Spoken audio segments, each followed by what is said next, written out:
그럼 교재를 잘 보시기 바랍니다. 오늘은 예언의 은사입니다. 예언의 은사.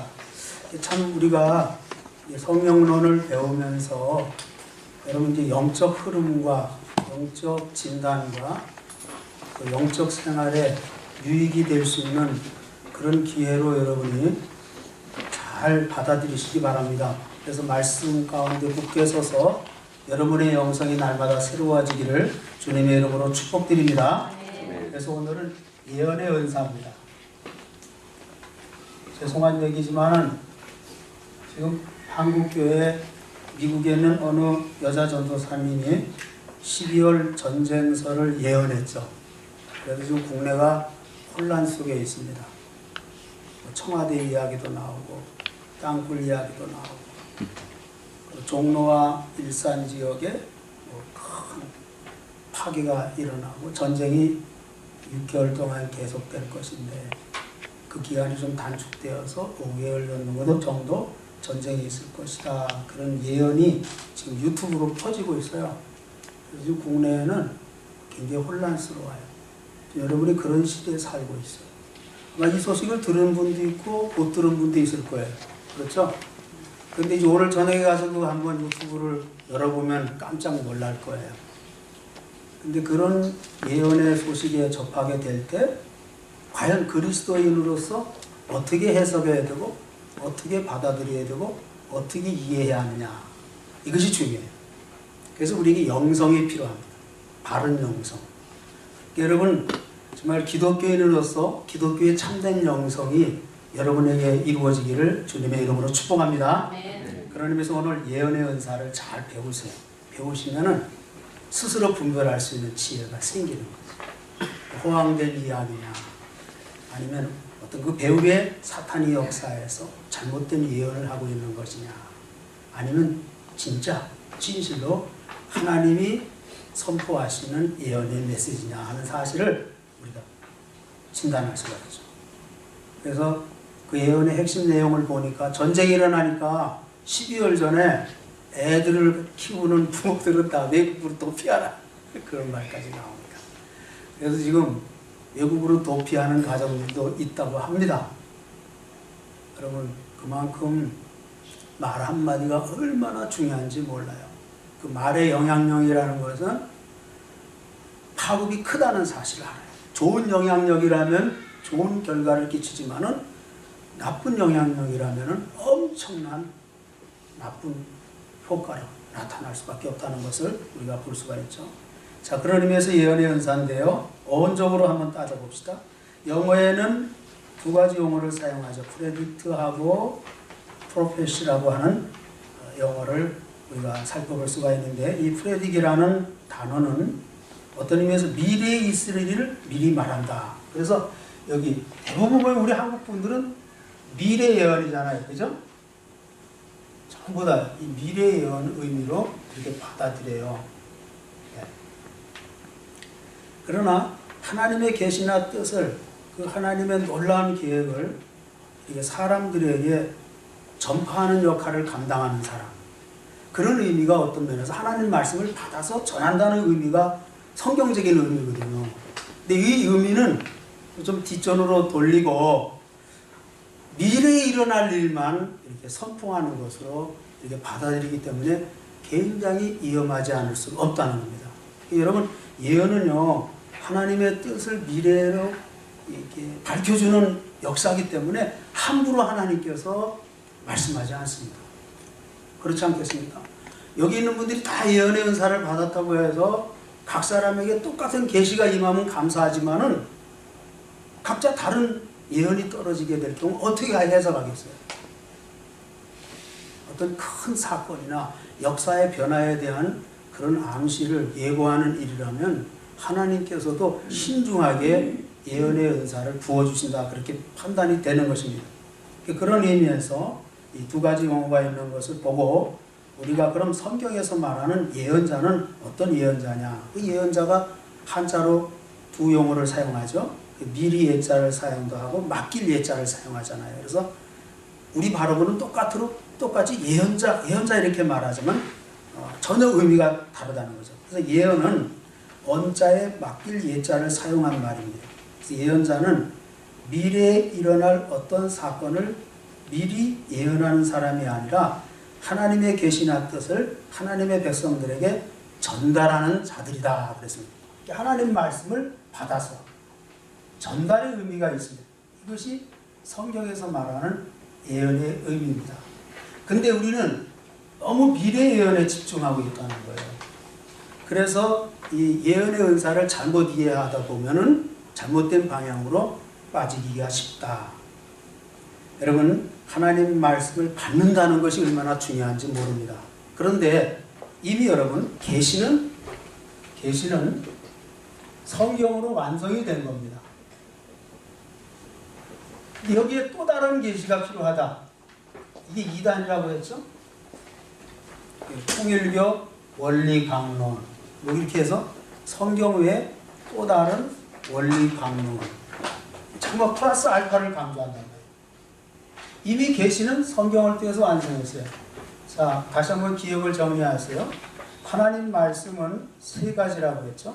하나님 말씀은 세 가지라고 했어요. 첫째는 기록된 성경, 두 번째는 하나님 말씀을 선포하는 그 선포도 역시 하나님의 말씀이다. 그래서 우리가 설교 시간도 가지죠. 이런 하나님 말씀을 배우는 시간을 가지죠. 세 번째는 성육하신 예수님이 하나님 말씀이에요. 그러니까 이 말씀으로 성경 66권으로 계시가 완성이 된 거예요. 또 다른 계시다. 그래서 예언을 자꾸만 계시로 이해를 합니다. 여러분, 용어상으로 굉장히 문제가 있는 거예요. 정확한 예언은 하나님 말씀을 깨닫게 하고 하나님 말씀을 바로 알게 하고 그 말씀을 선포하는, 그래서 모든 사람에게 전달하는 그런 하나님 말씀을 받아서 그대로 전한다고 하는 그 의미가 바로 성경에서 말하는 예언적인 의미다. 자, 그렇다면 오늘 본문을 보세요. 오늘 본문을 보면 사도 바울께서 이렇게 말씀하죠. 3절 보세요. 예언하는 자는 사람에게 말하여 덕을 세우며 권면하며 위로하는 것이다 그랬어요. 여기 뭐 미래를 예언해주고 당신이 앞으로 이렇게 될 것이다 예언하고, 또 당신은 앞으로 이것을 회개하지 않으면 죽을 것이다. 물론 이런 예언의 말씀도 있겠죠. 그런데 오늘 성경을 바라보세요. 초대교회에 나타난 성령의 은사, 예언의 은사의 그 핵심 사항은 세 가지입니다. 한번 따라서 합시다. 덕을 세우며 권면하며 위로한다. 할렐루야. 이것이 바로 예언의 은사의 목적임을 보게 됩니다. 그래서 3번을 보세요. 성경의 예언은 예언의 은사가 미래를 알려주어 대비하게 하여 주는 것으로 생각하여, 대부분 보면은 우리 믿는 사람들 중에 큰 직분을 가진 분들이 그런 예언 기도를 많이 받는데요. 그래서 뭐 시험 합격 여부 어떻게 될 건지, 직장에 들어갈 건지 못 들어갈 건지, 이 직장을 반드시 들어가야 되는데 반드시 들어갈 수 있는 것인지, 그런 의도적인 뜻을 가지고서 그것을 묻기 위해서 예언 기도를 받는다는 겁니다. 그런데 이것은요, 예언이 아니죠. 미신적인 신앙일 뿐입니다. 물론 하나님 앞에 우리가 전적으로 의탁하면 하나님이 알아서 해줄 것입니다. 그 일의 결과가 적건 크건 주님의 뜻으로 받아들이는 것이 바른 신앙인의 자세라는 말씀이죠. 그래서 예언은 오늘 본문에 말씀한 것처럼 덕을 세우고 권면하고 위로한다. 거기에 핵심적인 사항이 있는 거예요. 여러분이 성령 안에서 이런 은혜를 체험할 수 있는 그런 영성이 여러분의 영성이 될 때 자유한 삶을 살아가게 되는 거죠. 그때부터 영적인 은혜 속에서 정말 성령의 역사가 무엇이라는 사실을 바로 깨달아 알아서 하나님의 자녀로서 성실한 인생을 살아가게 되는 것입니다. 네. 잘못된 여러분, 우리가 지금 대한민국은 무속신앙이 강하잖아요. 그렇죠? 무속신앙. 자꾸 미리 알려고 하면 안 돼요. 앞으로 될 일을 자꾸만 미리 알려고 하는 그런 무속신앙이 강하게 파급되는 것을 보게 돼요. 우리 몸에도 무속신앙이 이렇게 잠재의식 속에 숨겨져 있어요. 그래서 신앙생활도 무속적인 배경을 가지고 기독교 신앙생활을 하려고 해요. 그러니까 잘못하면 샤머니즘적인 기독교가 되는 거예요. 샤머니즘적 기독교가 되는 거죠. 그래서 교회 안에서도 재수 따지고, 교회 안에서도 시간 따지고, 교회 안에서도 날짜 따지고. 그러나 우리의 신앙은 뭡니까? 하나님께 전적으로 의탁하고 주님께 맡기는 삶을 살아가는 거예요. 거기에 실패할 수도 있어요. 또 때로는 성공할 수도 있어요. 때로는 병들 수도 있다는 거예요. 그러나 때로는 강건할 수도 있는 거예요. 그러나 모든 것을 하나님의 뜻으로 받아들이며 전폭을 주님께 의지할 때 아픈 것 같지만 그것을 통해서 유익히 하시는 하나님의 능력을 체험합니다. 또 실패의 자리 속에서도 주님의 놀라운 뜻과 섭리를 발견해서 우리의 삶이 새로워지고 회복되는 그런 은혜를 실패의 자리에서도 체험할 수가 있는 것입니다. 또 영광의 자리에서도 더 큰 하나님께 대한 감사와 찬양을 올려드릴 수 있는 아름다운 결과가 나타나게 되는 것이죠. 이것이 바로 기독교의 참된 신앙입니다. 우리가 재수 따지고 어떤 시간 따지고 요행과 운수 따지면 안 됩니다. 죄송한 얘기지만 복권 같은 거 당선되기 위해서 기도하는 것보다 차라리 주님께서 나의 삶 속에 더 은혜 주셔서 어려움도 극복하고 또 주님이 우리에게 필요하면 물질도 주실 것이고, 그래서 하나님의 승리를 내 안에서 만끽하고 살아가는 것이 진정한 행복이지, 복권 하나 당선되면 내 인생이 해결될 수 있다 하는 건 여러분의 생각이지 절대로 그것은 하나님의 생각이 아닙니다. 이런 요행과 운수에 생명을 걸지 마시고 하나님께 여러분의 삶을 의탁하시기를 주님의 이름으로 축원드립니다. 네, 그런 의미에서 예언의 은사, 이 예언의 은사에 대한 올바른 지식을 가지는 것이 여러분 신앙생활에 도움이 된다. 첫째, 예언 은사는 하나님 말씀으로 위로와 권면을 하는데 목적이 있어요. 다시 한번요. 위로. 그래서요, 하나님 말씀을 깨닫고 때를 기다리라. 위로한다면 기다리라 할 거 아니에요. 기다리라. 권면할 때요, 말씀을 통해서 권면하십니다. 꼭 성경주의입니다. 이 예언의 은사라는 것은 하나님 말씀을 저버릴 수가 없어요. 내가 너에게 명하노니 하면은 그 사람이 마치 명하는 것처럼 들려질 수가 있거든요. 아니에요. 기록된 하나님 말씀 어디에서 이렇게 말씀하시기를 하면서 우리를 깨우치는 거죠. 그러니까 설교도 해석이지만은 그 말씀의 근거에서 해석하는 거잖아요. 그런데 설교를 들어보면 무슨 학술 강의, 무슨 철학 강의, 무슨 코미디 쇼 하는 식으로 막 한다면은 재미는 있을지 모르겠지만은 지식적으로 들을 수 있는 것은 많이 있을지 모르지만은 나의 영에는 별로 유익이 되지 않는다는 거죠. 하나님 말씀으로 권면해야 됩니다. 하나님 말씀으로 권면해야 됩니다. 그래서 그 말씀이 힘이 되고 위로가 되고 세워지는 역사가 나타나는 거죠. 다시 한번 고린도서 14장 3절에 보면 예언하는 자는 사람에게 말하여 덕을 세우며 권면하며 위로한다. 그래서 고민과 괴로움에 있는 사람을 위로하고 권면하는 이런 목회적인 지도를 의미합니다. 그러니까 여러분 예언의 은사를 받았을 때는요, 그 사람에 대해서 앞으로 어떻게 될 것을 알려줘서도 말 안 하는 것이 유익이 됩니다. 오히려 그분의 영혼을 위해서 기도해주고 용기를 심어주고 그래서 하나님 말씀을 붙잡고 살아가도록 세워주는 것이 더 큰 유익이 된다는 겁니다. 할렐루야. 이 말씀이 첫째입니다. 그런데 앞으로 당신은 망할 것이다. 당신은 안 될 것이다. 당신은 며칠 뒤에 죽을 것이다. 이건 굉장히 중요한 선포적인 의미가 있기 때문에 함부로 예언이 임해도 알려서는 안 된다는 거죠. 예언의 은사 받으신 분이 정말 성숙된 신앙인이 아니고서는 자꾸만 이것을 과시하다 보면 자기 자랑에 노출되고 하나님의 영광을 가리고 또 잘못된 예언을 할 가능성이 생긴다는 거죠. 두 번째는 예언은 뭐라고요? 하나님의 말씀이다. 베드로후서 1장 21절입니다. 한번 읽어봅시다. 시작. 예언은 언제든지 사람의 뜻으로 낸 것이 아니요 오직 성령의 감동하심을 받은 사람들이 하나님께 받아 말한 것이니라. 아멘. 예언은 하나님 말씀을 받은 겁니다. 그래서 자, 계시의 말씀을 다시 한번 생각합시다. 계시는 성경으로 완성되는데 그 성경의 말씀은 세 가지. 기록된 성경, 선포된 하나님 말씀, 성육하신 예수님.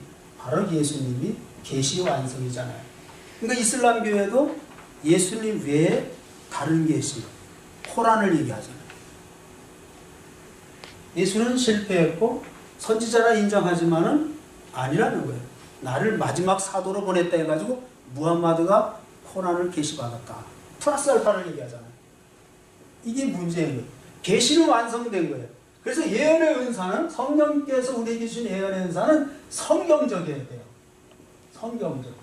그리고 오직 하나님의 말씀에 근거한 예언이 되어야 된다. 그래서요, 이미 기록된 말씀을 기초로 삼고 그 말씀에 근거하고 그 말씀의 예언이 이루어지는 것을 그대로 선포하는 의미가 바로 하나님의 말씀의 진리다.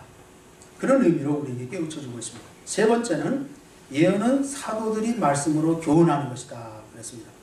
디모데전서 1장 18절 말씀이죠. 다 같이 한번 읽어봅시다. 시작. 전에 너를 지도한 예언을 따라 그것으로 선한 싸움을 싸우며 그랬습니다. 지도했다는 말이 나오죠. 목회 지도입니다. 목회 지도. 그러니까 하나님 말씀에 근거한 지도지 자기 세상의 철학과 어떤 윤리적인 지도가 아니었다. 이것도 역시 다 하나님의 말씀이에요. 하나님 말씀에 근거한 지도. 사도들이 예수님을 통해서 받았잖아요. 그대로. 그렇죠? 그래서 성령님을 통해서 다 기업이 됐잖아요. 그래서 성경이 기록된 거잖아요. 그렇죠? 자, 여러분 보세요. 성령님이 오시면 예수님의 가르침이 다 생각나게 하시라 그랬잖아요. 생각나게 해가지고 성경이 기록이 되었잖아요. 그래서 마태, 마가, 누가, 요한 여러 주님의 제자들과 주님의 이끌을 통해서 하나님의 말씀이 기록될 수가 있었던 거죠. 이것이 바로 성령의 역사라는 거죠. 그러므로 예언은 사도들이 말씀으로 교훈하는 내용이다. 네 번째로 예언은 성령 충만의 결과다. 성령 충만. 성령 충만, 성령님의 역사로 말미암아 예언의 은사가 임하는데 이 예언의 은사는 말씀에 근거한 예언이다. 그래서 기독교 신앙은요 항상 말씀에 근거합니다. 여러분이 말씀을 소홀히 하면 안 돼요. 기도에 힘쓰는 건 사실입니다. 기도해야 됩니다. 기도하지 않고서는 내 신앙이 성숙할 수가 없죠. 그러나 기도 플러스 말씀입니다. 기도하는 것만큼 말씀 가운데 온전히 거해야 됩니다. 그러니까 여러분 말씀이라는 것은 첫째 읽는 것이 중요하잖아요. 그렇죠? 읽는 것. 이 읽는 것이 생활화되어야 됩니다. 그리고 말씀을 배워야 되잖아요. 연구가 필요해요. 이런 배움의 시간을 가져야 돼요. 그렇죠? 그 다음에 이 말씀이 되려면 암송이 필요해요. 읽고서 잊어버리면 아무 소용이 없잖아요. 그 말씀이 나의 삶의 능력이 되려면 암송해야 돼요. 그때 말씀이 역사하거든요. 그래서 말씀이 나에게 힘이 되고 지혜가 되고 능력이 되는 거죠. 그 말씀이 나를 이끄는 것을 체험할 수가 있습니다. 또 그 다음에 가장 중요한 것은 뭐냐면 말씀대로 사는 겁니다. 생활. 네? 이것이 다 관계된 거잖아요. 여러분 말씀을 읽고 연구하고 암송하고 말씀대로 사시기를 주님의 이름으로 축복합니다. 네. 바로 이런 예언적인 의미는 성령의 충만한 가운데서 이렇게 행하도록 역사하시는 겁니다. 이 말씀을 저버리면 그 예언은 잘못된 예언이 아닌가 하고 여러분 스스로 분별할 수 있어야 돼요. 이게 성경을 알아야 분별할 거 아닙니까? 이게 성경을 모르고 자꾸만 하나님의 계시만 떨어졌다고 해서 그 말씀을 그냥 다 받아가지고 그대로 알리다 보면 여기 인간의 실수가 생기는 거예요. 그리고요 예언에 특별히 앞으로 되어질 일을 예언할 때는요 적어도 하나님께서 한 사람에게만 말씀하진 않아요. 지금 구약시대가 아닙니다. 지금은 신약시대입니다. 성령님이 이끄시는 그런 시대입니다. 그렇기 때문에 하나님이 세우신 일꾼들에게 어느 정도는 미리 알려주셔서 또 선포적인 사명을 가진 사람이 선포할 수가 있겠죠. 옛날에 우리나라에 성공의 신부님 한 분이 오셨잖아요. 그 성공의 신부님이 이제 돌아가신 분인데 그 어른은 한국교회에서 예언적인 사명을 받으신 분이었어요. 그분이 한국교회에서 염려하며 기도할 때마다 아주 신중하게 하나님을 통해서 받은 그런 예언이 있을 때 아주 신중하게 선포했어요. 뭐 유튜브를 통해서 막 알리고 하나님 온 세계에 알리라고 했다. 그게 아니었다는 거예요. 아주 신중한 믿음이 있는 사람의 그리고 목회자들의 기도하는 사람들 성실하게 신앙생활하는 사람에게 그 말씀이 선포될 때 그대로 받아들이고 전달될 수가 있는 거죠. 그런데 아무것도 모르는 사람들에게 이 하나님 말씀을 받았다, 그렇게 선포돼도 그들에겐 들려지지가 않는 겁니다. 그러니까 예언은 말씀에 근거해야 됩니다. 기록된 말씀에 근거한 예언이 우리에게 임함으로 말미암아 말씀을 바로 알게 하고 말씀을 바로 전하게 하고 또 말씀대로 살게 하고 말씀이 이루어지는 것을 보게 하는 거죠. 그래서 생활 속에서 하나님 말씀이 이루어지는 것을 체험하도록 이끄신다는 거죠. 그래서 성령 충만의 결과다. 그래서요, 누가복음 1장 67절에 보면 사가랴 제사장이 성령 충만함을 받아가지고 예언하잖아요. 성령 충만이 많으니까 예언하죠. 그러니까 여러분요, 예언의 은사 다시 한번 정리할게요. 성경을 그대로 받을 수도 있어요. 이미 기록된 성경입니다. 기록된 성경.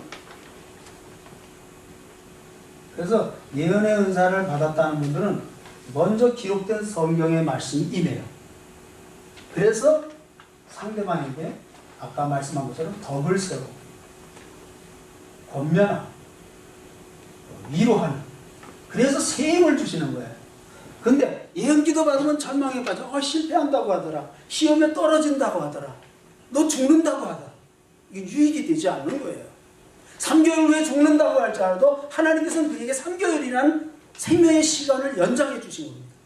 그 날을 존귀하게 생각하면 그것이 3년이 될지 30년이 될지 어떻게 합니까? 그건 모르는 거예요. 그러니까 이 사람에게 힘을 주시고 회개할 수 있는 기회도 주시고 말씀으로 이해를 해주고 회복시켜주고 소생시켜 주어서 하나님의 사람으로 살 수 있게 하는 그런 유익을 끼치게 하기 위해서 예언이 임하는 거죠. 그러니까 하나님의 말씀에 근거해야 됩니다. 자, 네 번째로 성령의 은사로서 그 예언을 구체적으로 우리에게 설명해 주는데, 성령의 은사 가운데는 말씀으로 지도하고 권면하는 예언의 은사가 오늘 고린도전서 14장의 이야기다. 첫째는요, 예언의 은사는 그럼 어떻게 임하느냐? 첫째는 믿음의 분수에 따라 임한다 그랬어요. 좀 지워볼까요? 여러분, 믿음의 분수예요. 그러니까 다른 사람이 예언의 은사 받았다고 해서 부러워하지도 마시고요. 내가 그 믿음에 이르면 언젠가는 그 은사가 내게 필요하면 성령님이 주시겠죠. 그거 가지고 믿음이 약해지고 내 믿음 다른 믿은 사람하고 비교하고, 그건 잘못된 신앙이에요. 오늘 성경은 우리에게 분명히 말씀합니다. 우리에게 주신 은혜가 있다는 거예요. 그 받은 은사가 각각 다르다고 했어요. 어떤 사람에게는 방언, 어떤 사람에게 예언, 어떤 사람에게 능력 행함, 어떤 사람에게 믿음의 은사, 여러 가지 은사가 있는데 꼭 그것만 받아야 되겠습니까? 아니잖아요. 그렇기 때문에 믿음의 분수, 믿음의 분수. 여러분, 작은 믿음을 가졌으면요, 작은 믿음 안에도 은혜의 세계가 있어요. 할렐루야. 그 믿음을 지켜나가는 거예요. 큰 믿음의 사람은 나름대로도 큰 믿음의 그런 역할이 있는 거예요. 언젠가는 여러분이 성장만 하지 마시고 성숙하라고 그랬잖아요. 세월만 늘어나지 말고 믿음의 연수만 늘어나지 말고 주님이 원하시고 기뻐하시는 성숙한 그리스도인이 되는 것이 여러분의 목표가 되어야 할 줄로 믿습니다. 성숙해지면 내 믿음의 분량에 따라 믿음의 분수에 맞는 은혜가 임한다. 은사가 임한다.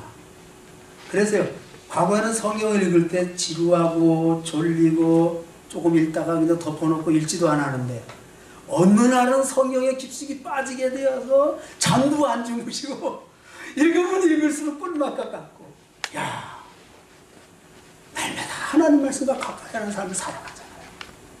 이게 나의 믿음의 분수에 따라 주시는 하나님의 은혜라고 할 수가 있어요. 마찬가지로 예언도 바로 믿음의 분수에 따라 이루어지게 된다. 두 번째, 성령의 뜻하신 대로 주신 은사다. 그러니까 여러분요, 성령의 뜻입니다. 성령님의 뜻.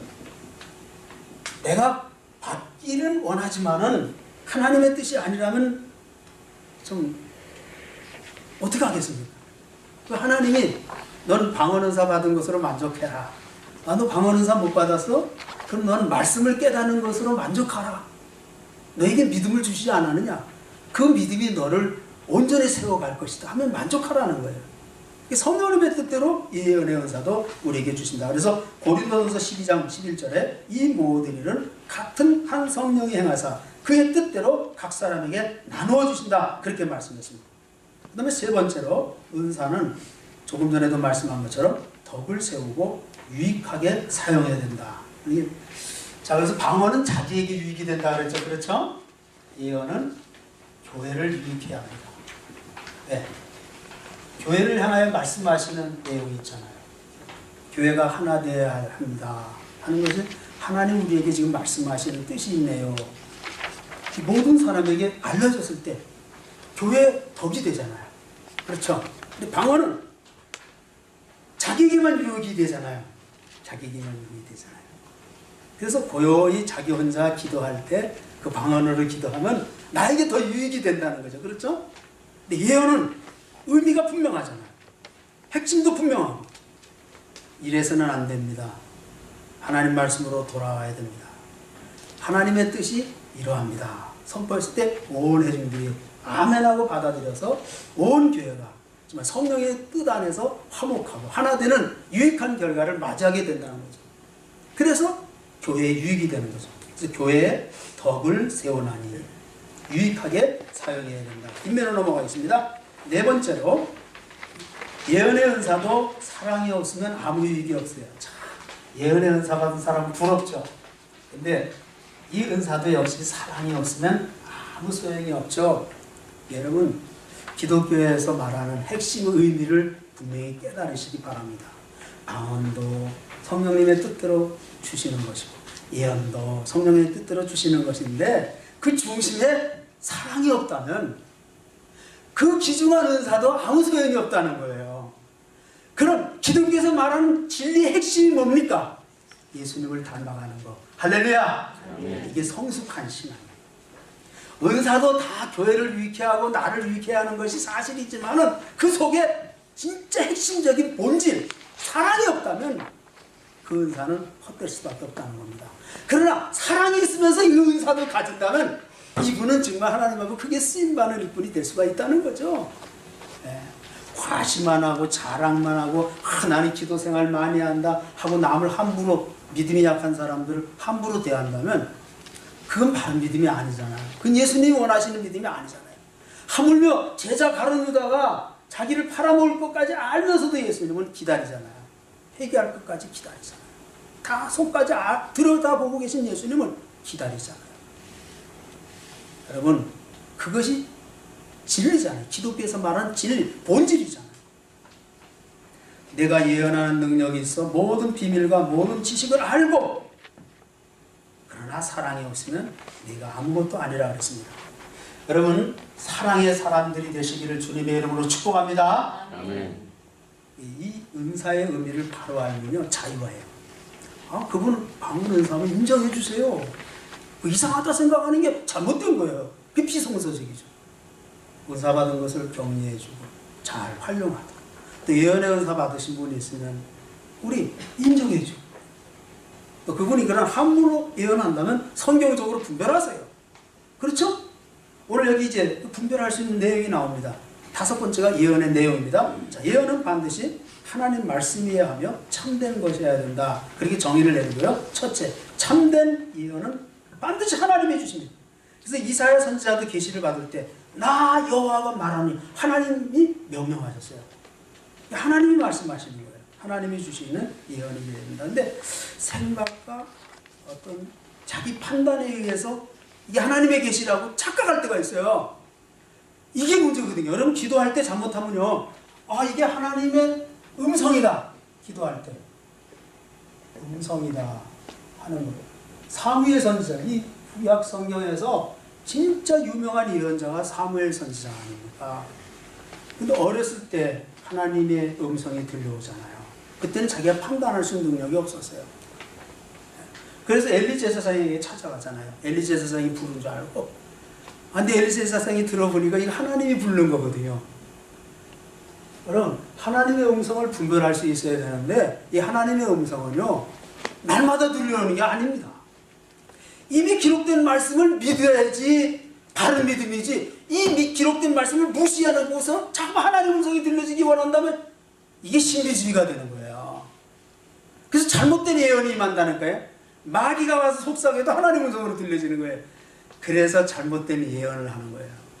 그래서 구약성경에도 보면, 오늘 본문에 보면은 거짓된 예언이 있습니다. 두 번째, 그래서 이 예언은 반드시 성령의 감동으로 되는다. 베드로서 1장 21절 한번 읽어봅시다. 시작. 예언은 오직 성령의 감동하심을 받은 사람들이 하나님께 받아 말한 것이니라. 여기서 말하는 예언은 성경을 말합니다. 베드로서의 특별히요. 그다음에 세 번째, 거짓된 예언도 있다는 거예요. 자, 거짓된 예언이 뭔가? 이것을 가지고 여러분 분별하세요. 자, 12월 전쟁서를 들었을 때는 참 불안해요. 이거 뭐 감당할 수 없는 이야기들이 막 나와요. 그런 이야기를 들을 때 얼마나 불안하겠어요. 정말 그렇잖아요. 그렇게 될지 안 될지도 하여튼 그거 뭐 결과가 어떻게 되는지 그 생각은 없고 하여튼 불안해요. 그러나 절대로 하나님은요, 우리에게 불안을 심어주기 위해서 말씀하신 분은 아니에요. 위로해주고 평안을 주고 해결해 주시기 위해서 말씀을 주십니다.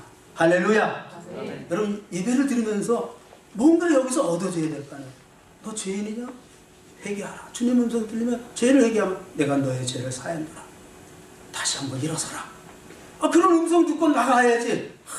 나 오늘 목사님 설교 듣고 이 지옥의 자식이 돼버렸네. 아이, 교회 다음부터 안 나와. 그럼 끝나는 거 아닙니까? 절대로 주님은 그런 분이 아니에요. 왜 십자가의 은혜고 복음적인 은혜입니까? 우리를 새롭게 세워주고 회개시켜서 바른 사람으로 세워지고 그래서 용기와 힘을 주고 이 세상을 승리하는 삶으로 나가게 위해서 하나님께서 말씀하시는 거 아니겠습니까? 예언도 그런 뜻이 있는 거예요. 그런데 보세요. 자, 거짓된 예언은 뭐냐? 첫째, 하나님을 떠나게 하는 게 거짓이에요. 교회 멀리하도록 말하는, 하나님을 믿지 않도록 말하는, 이게 거짓된 역사는 신명기 13장 1절 13절입니다. 다 같이 한번 읽어봅시다. 시작. 너희 중에 선지자나 꿈꾸는 자가 일어나서 이적과 기사를 내게 보이고 그가 내게 말한 그 이적과 기사가 이루어지고 너희가 알지 못하는 다른 신들을 우리가 따라 섬기자고 말할지라도 너는 그 선지자나 꿈꾸는 자의 말을 청종하지 말라. 예언이 이루어진다 할지라도 하나님을 떠나게 하고 교회를 멀리하게 만드는 그런 지도가 있다면 그건 거짓 예언이라는 겁니다. 하나님을 떠나게 하는 것이 거짓이다. 이게 진리를 부인하도록 만듭니다. 말씀을 거부하도록 만듭니다. 예수를 안 믿게 한다는 것. 교회를 등지게 한다는 것. 자, 여러분, 교회가 주님의 교회 아닙니까? 다 시험 받으면 진리를 외면하고 말씀을 거부하고 예수님을 떠나게 되고 교회를 멀리하잖아요. 그리고 이단에 빠지신 분들을 연구해 봤어요. 연구해 봤더니 기존 교회에 대해서 불만이 많으십니다. 또 목회자에 대해서 불만이 많으십니다. 다 그래요. 시험이 많이 들어왔어요. 상처가 많아요. 그렇잖아요. 그러다 보니까 혹 해가지고 빠지는 거거든요. 그런데 그 집단에 빠지면 진리를 거부하는 사람이 비진리를 용납한다는 거예요. 바로 그 배후에 거짓 영이 존재하기 때문이죠. 그러니까 거짓 예언이 반드시 있는 거예요. 진리를 거부하게 하는 것은 성령의 역사가 아니라는 거예요.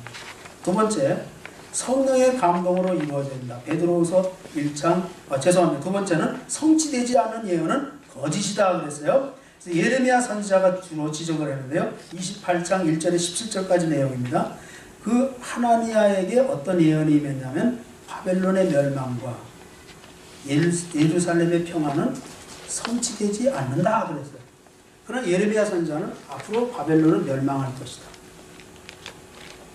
포로로 잡혀가게 될 것이다. 그렇게 예언을 했어요. 그런데 하나니아 선지자는 절대로 그렇지 않다는 거예요. 절대로 멸망하지 않고 평화가 이 땅에 임한다. 그러니까 백성들이 예레미야의 예언이 거짓되다 하고 예레미야를 거부하고 이 하나니아 예언자를 따르기 시작합니다. 그때 임한 말씀입니다. 이 말씀이 그러니까 보세요. 예레미야 28장 9절 한번 읽읍시다. 시작. 평화를 예언하는 선지자는 그 예언자의 말이 응한 후에야 그가 진실로 여호와께서 보내신 선지자로 인정받게 되리라. 그렇게 말씀합니다. 진짜 평화를 선포하는 것이 잘하는 일인 것 같지만 그것이 하나님의 예언이 아니라면 거짓된 예언이라는 거예요. 그래서 평화를 선포한 자는 평화가 결과적으로 임해야 된다는 거죠. 임하지 않을 때는 그것은 하나님이 보내신 선지자가 아니라는 거죠. 바로 그때의 역사적인 배경과 상황을 근거로 해서 예레미야가 우리에게 깨우쳐 주시는 말씀입니다. 성취되지 않은 예언은 거짓이다. 그래서요, 예언 기도를 받아보신 일이 있을 거예요. 예언 기도. 저도요, 죄송한 얘기지만 고백할게요. 예언의 은사 받으신 분이 금호동에 계시다고 해가지고, 그때 신학교 시절에 그 우리 친구 전도사가 아무개 전도사님인데 신령한 분이 계시다 해서 한번 우리가 신학교 시절이니까 모든 부분에 대해서 배워야 되잖아요. 대선생님이 갔네요. 가서 그때 권사님이에요. 뭐 뚱뚱하시고 은혜살이 많이 찌시고 아주 거룩하게 보이시는 분이에요. 지난밤에도 밤새 기도하라고 해서 기도하시면서 잠을 못 주무셨대요. 근데 이제 피곤함에도 불구하고 우리가 왔다고 하니까 우리를 맞아줬어요. 따뜻하게 맞아주면서 이제 기도를 해주시는데 방언 기도를 할 줄 아냐 그러더라고요. 거기 가신 신학생들은 다 방언의 은사가 있었어요. 그래서 한 분씩 한 분씩 이제 방언 기도를 하면서 이분하고 같이 방언 기도를 해요. 예언이 떨어졌어요. 저에게 임한 예언을 얘기할게요. 선교사로 가려고 하는 마음이 있네요. 그 맞더라고요. 제가 선교사로 가려고 헌신했거든요. 왔다 하니까 이거 진짜 이거 쪽집게 예언의 은사 받으신 분 많았구나 확신이 들어가더라고요. 그 다음에 예언이 떨어졌는데 얼마 안 있으면은 연락이 올 거래요. 얼마 안 있으면. 근데 제가 그때 미국에 있는 아무개 교회에 이렇게 이력서를 넣었거든요. 졸업하면 미국 교회 가서 이제 한인 목회 부교육자죠, 부교육자. 전도사로 일할 것이다 하는 희망을 가지고 이력서를 넣었거든요. 근데 그것까지도 찍어냈잖아요. 그거 얼마 안 있으면 응답이 올 것이다. 근데 세 번째가 달라요. 그냥 필리핀으로 선교사로 갈 것 같아요. 필리핀. 전 필리핀 아직도 가보지 않았어요. 필리핀으로 갈 것 같아요.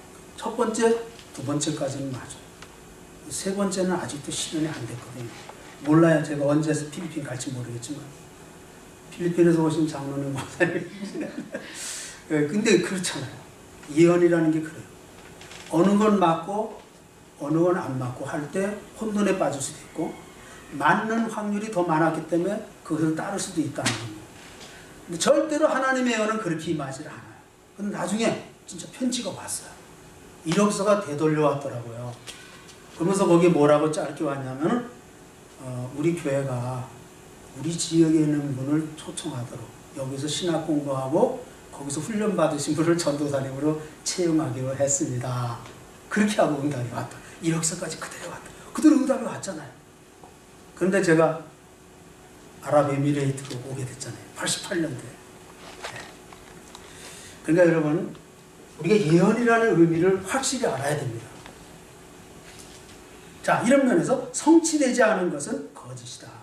세 번째, 악인을 이롭게 하거나 백성을 미혹하는 것은 거짓이라는 거예요. 예레미야 23장 그 전체를 한번 집에 가서 한번 읽어보세요. 이 가짜 예언자들, 가짜 선지자들은요, 세속적이에요. 세속적이에요.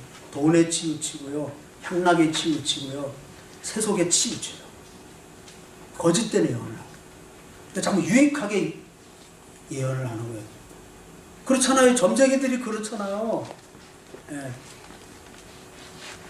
딱 보면 알아요. 그 사람의 세계를요. 되게 관상을 보면 알잖아요. 그래가지고 그냥 한번 던져보는 거예요. 그럼 이 사람이 나를 맞추는 것까지 다 하는 느낌이 오면 그거 가지고 이제 집중 포화를 하는 겁니다. 그렇게 해서 그 사람으로 하여금 코너로 몰고 가게 해서 이게 정의를 내리고 좋은 마음을 떨어지잖아요. 좋은 말을 해주잖아요. 이 좋은 말이 떨어지는 거예요. 그래서 예언이 떨어지다 이렇게 하잖아요. 이 잘못된 예언을 하는 거죠. 악인을 이롭게 하거나 백성을 미혹해 하는 것은 거짓이다. 네 번째, 진리의 말씀을 무시하거나 거역하는 것도 역시 거짓 예언이다. 베드로서 3장 3절 4절 한번 봅시다. 시작. 말세에 조롱하는 자들이 와서 자기의 정욕을 따라 행하며 조롱하여 이르되 주께서 강림하신다는 약속이 어디 있느냐 그랬습니다. 유혹하는 자가 있다는 거예요. 진리의 말씀을 거부하거나 거역하는 것 거짓 예언이고. 5번째, 거짓 예언자가 받는 심판이 반드시 있어요. 에스겔 선지자가 선포했는데요. 에스겔서 13장 8절의 말씀입니다. 다 같이 읽어보겠습니다. 너희가 허탄한 것을 말하며 거짓된 것을 보았은즉 내가 너희를 치리라. 주 여호와의 말씀이니라. 아멘. 허탄한 것을 말했다. 이게 거짓 예언이에요. 거짓된 것을 보았다. 이 거짓 예언자는 반드시 심판을 받는다고 말씀했습니다. 자, 그렇다면 결론적으로 예언의 은사를 어떻게 활용해야 되느냐? 믿는 자들을 권면하고 바로 지도하는 것이 예언의 은사이다. 어떤 면에서 목사도 예언의 은사를 가지고 지금 여러분에게 전하는 것이고, 여러분이 성경을 깨달을 수 있는 지혜의 말씀, 지식의 말씀의 은사가 임했으면 어떤 의미에서 여러분도 예언의 은사를 지금 가지고 있는 분들이에요. 그러니까 하나님 말씀에 근거해서 하나님 말씀을 바로 알고 하나님 말씀을 바로 가지고 하나님 말씀을 바로 선포할 수 있는 것, 그것이 바로 성경에서 말하는 예언의 은사의 핵심 상황이라는 거예요. 근데 앞으로 되어질 일을 예언한다는 것은 함부로 할 일이 아니라는 거예요. 이건 기도해보고 그래서 진짜 이것은 하나님이 나에게 말씀하시는 것이고 모든 사람에게 알려야 되는 그런 예언이라고 하면은 내가 적어도 영적으로 성숙한 사람이 돼야 되는 거예요.